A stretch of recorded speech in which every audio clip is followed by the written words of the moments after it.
agamba nti shekhe mbuuza bujulizi ki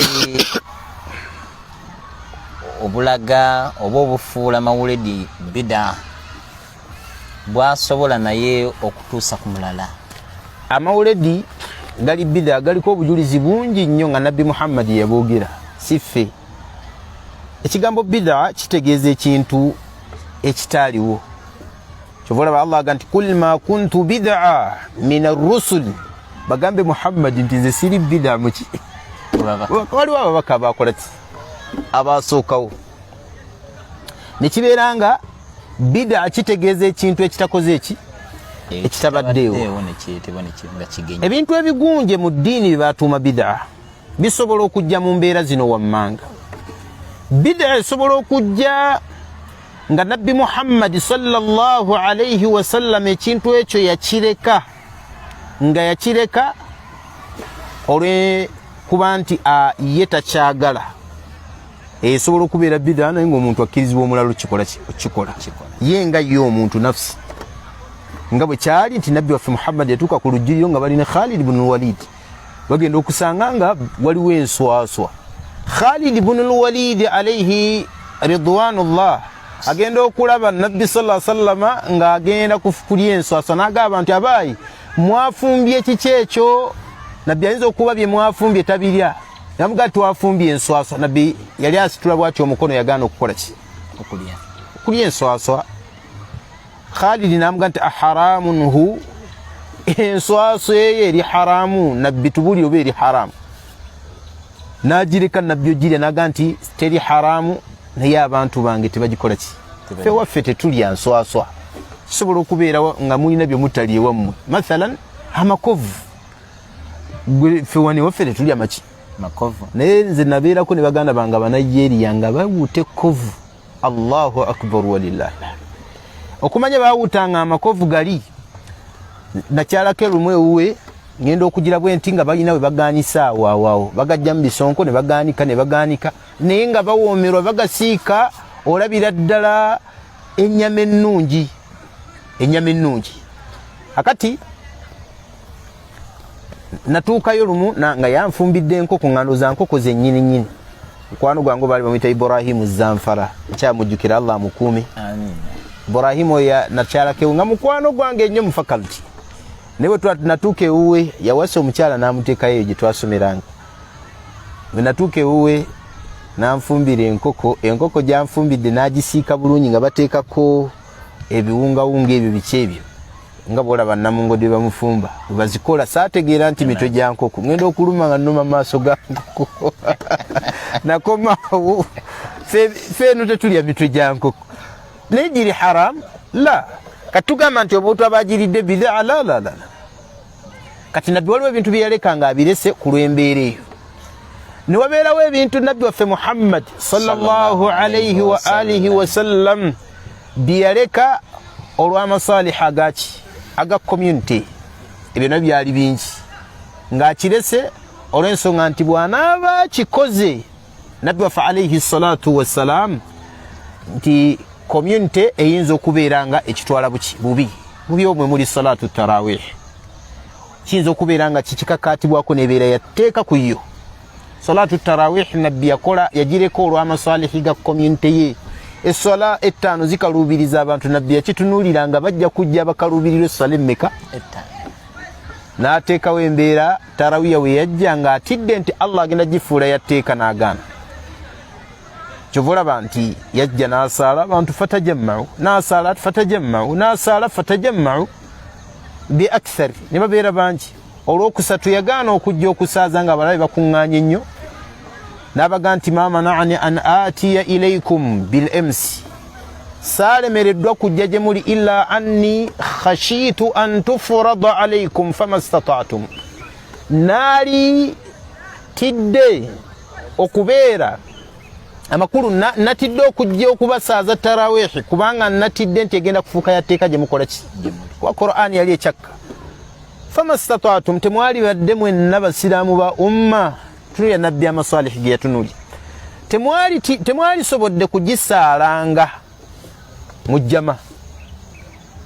okitegedde nabbi n'agireka embeera nayo yaviirako nabbi okuleka ebintu n'abireka naga nti kino sijja kikola olw'embeera eno so asaala salatu tarawihi jamaata tumuga nti akoze bid'a la era Umaru ye bwe yalabanga masalihi gaali ga umma kubeera nga ekyo tekibeerawo yo nabbi olwafa yaga nti kyetwali tutya kyakola kyavaawo khalas tugende mu maaso ne tarawihi ne bagenda mu maaso ne tarawihi yejjama ebirala nabbi bye yaleka abantu be bagunja olwaleero nabbi yabireka tashri'an ng'abirese olw'okuba nti tebiriyo mu shariya yaffe yebiraba nga tebiriyo mu shariya awe wali ainul bid'a gemawulidi ago nabbi sallallahu alaihi wasallam yagaleka ng'alaba mu shariya tegakola ki tegaliyo era bagaba kubaayo wallahi alisoose okugakola yali baddani nabbi wa ye n'akolayo ekintu kyalaba nga kyekiriyo kyekituufu olunaku lwe yazaalibwanga ng'akola ki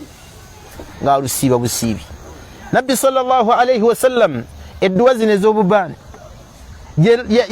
yazitunuuliranga mu shariya teziriiyo teyazikola twalibadde tutandikira ku ye okubeera nga tuzikola kituziraba ne tuzikola ate ekyomukisa omulungi ezo za alhamdulillah abawalimu baffe bonna abasinga obungi tebaziina ne mu nsi z'abasiraamu teziriiyo okugjako mu nsi zino East Africa mu nsi zino Uganda, Kenya, Tanzania gyozisangasanga mu mawanga agamu agayina enkuŋŋaana zaago nga zimanyikiddwa eza kalica nti bwe zituwe ziri inshallah tutaase bidaati ezo kuba nvundu mbi ziwunya tezeetaagisa muntu kubeera ng'azeetabamu za bulabe nnyo eri omulamu bw'omuntu ayinza okumaliriza nga agenze ne mushiriki nga tamanyi so tusaba Allah bitutaase amawuledi nabbi Muhammad sallallahu alaihi wasallam yagamba man ahdatha fi amrina hadha yenna azuula abadde asaba bujulizi yenna azuula mu nsonga yaffe eno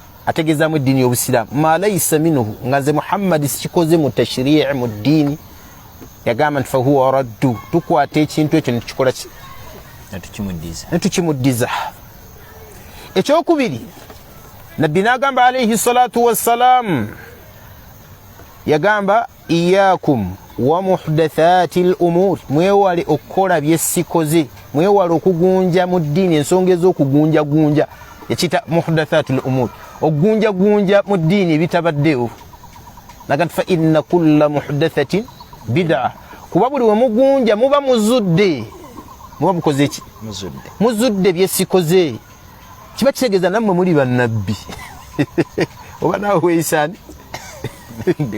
kanabbe tujja kutandika oyita bannabbi da nti bannabbi nga bakakande bebagunjagunja ebintu tebifaanana bwe biti bannabbi abe abaffere oba naawe weeyisaani nabbi byamulema Allah n'abissa ku ggwe amawuledi yagassa ku ggwe amawuledi ago entandiko yaago ya juzi myaka gwali gwa 288 dawlatul fatimiyya 288 dawlatul fatimiyya yali Misiri awo nga yabashia ba Ismailiyya tubisomesaako ne tubisomesa n'abaana mu class be batandikawo amawuledi baali bashia era nga bakola mawuledi zine zimanyikiddwa bakola mawuledi ya Ali ya Fatima ya Hassan ya Hussein n'amiiri waabwe yaliwo mu kiseera ekyo bamukolera ki mawuledi era kigambibwa nti yagireeta baali bamuyita al-izzu lidinillah yali khalifa yaliwo mu biseera ebyo w'abafatimiya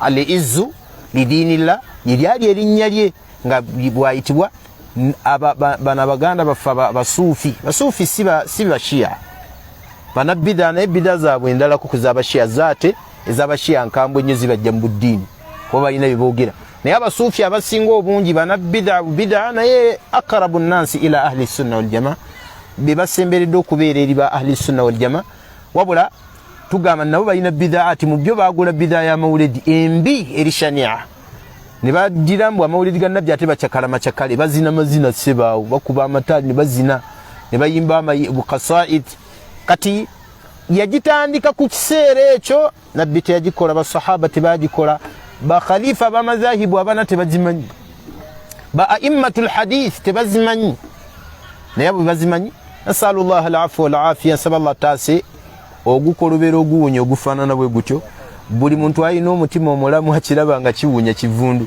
naye omuntu omutima gwe guba nga gukyalimu obulwadde bwa shubuhat era olaba nga bifaanana kakati awo bubiiki kati awo bubiiki seeka mundage bubiiki awo tugenda kusaalira nabbi na kumadaha natandika okuleeta ebintu ntwawo kuliisa na ku bantu mmere abantu mwe basiramu ali akulaga birungi takulaga nti oguntu gubi nabbi yaguvuma emirundi mingi kujjuma nga kyatandikirako sabbahakum wa massaakum kiwulidde إن أصدق الحديث كتاب الله وخير الهدى هدى محمد صلى الله عليه وسلم وشر الأمور محدثاتها وكل محدثة بدعة وكل بدعة ضلالة وكل ضلالة في النار so baganda baffe bangi ababyagalira babigula nga bo balaba tewali buzibu naye ba ulunnuha buli alimu okutegeera eddiini okutegeera okwannamaddala atunulira ekintu ekyo n'atuna n'obubaka nabbi sallallahu alaihi wasallam yayogera